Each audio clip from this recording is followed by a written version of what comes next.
सभी को नमस्कार। चलिए आज टाइम एंड डिस्टेंस का बहुत ज़बरदस्त कॉन्सेप्ट सीखते हैं।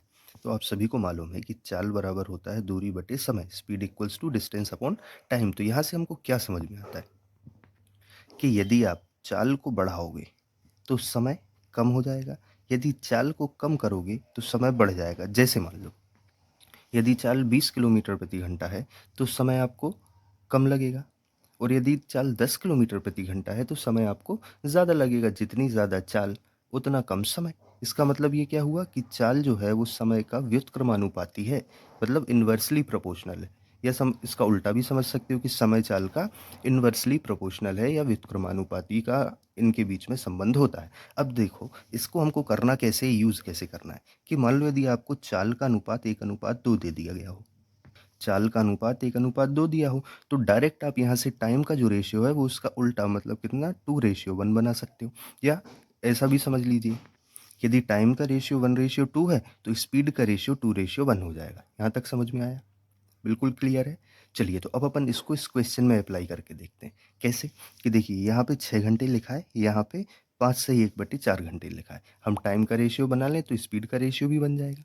तो टाइम कैसा हो जाएगा? 6 रेशियो 5 चौके 20 और 1 21/4। काट दीजिए, 3 से 2 बार, 3 से ये 7 बार, तो 4 का गुणा इसमें होगा तो क्या मिल जाएगा आपको? 8:7। ये किसका रेशियो मिल गया आपको? टाइम का। तो स्पीड का रेशियो कैसे बन जाएगा इसका अपोजिट, मतलब 7:8 हो जाएगा। यहाँ तक क्लियर हुआ? और आप यकीन मानिए इससे बहुत ज़बरदस्त बड़े-बड़े क्वेश्चन तक आपके सेकंड्स में सॉल्व होंगे। तो इसका मतलब हुआ क्या कि पहले उसको 8 के अनुपात में समय लग रहा था, जब उसने चाल बढ़ाई, देखो 10 किलोमीटर प्रति घंटे चाल बढ़ा दी उसने, तो अब उसको कम समय लगने लगा।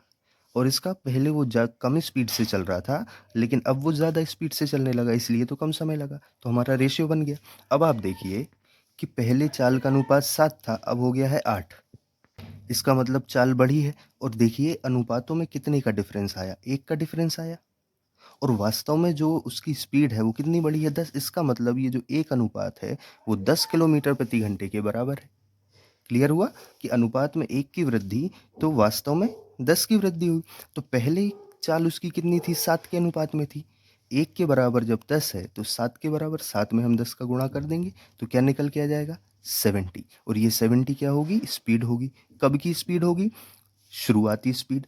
और आपको क्वेश्चन में क्या पूछा है? आपसे बोला है डिस्टेंस निकालना है। तो दूरी हम कैसे निकालते हैं? दूरी बराबर क्या होगा? चाल गुणित समय।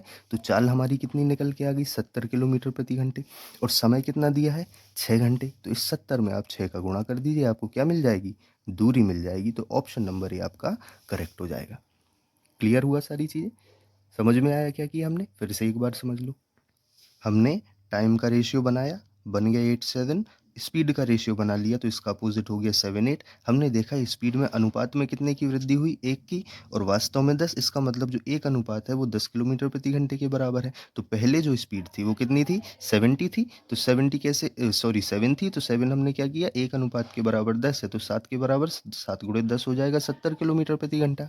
और फिर हमने देखा कि क्वेश्चन में हमसे डिस्टेंस पूछी गई है। डिस्टेंस हम कैसे निकालेंगे? दूरी बराबर होता है चाल गुणित समय। तो चाल हमारे पास निकल के आ गई थी, समय पहले से था, तो हमने क्या कर दिया? उन दोनों का गुणा कर दिया और ऑप्शन नंबर ए आपका करेक्ट हो गया। देखिए समझाने में आपको समय लगा है, लेकिन जब आप करेंगे इसको मुश्किल से 10 सेकंड लगेंगे सॉल्व करने में। और ये क्वेश्चन कांस्टेबल, एमपी कांस्टेबल 17 जुलाई 2017 वाली शिफ्ट में आया था। ये सारे मैं प्रीवियस ईयर क्वेश्चन ही आपको सॉल्व करा रहा हूँ। तो ऐसे ही कॉन्सेप्ट समझने के लिए वीडियो को लाइक करिए और चैनल को सब्सक्राइब करना बिल्कुल मत भूलिए। Thank you so much. जय हिंद।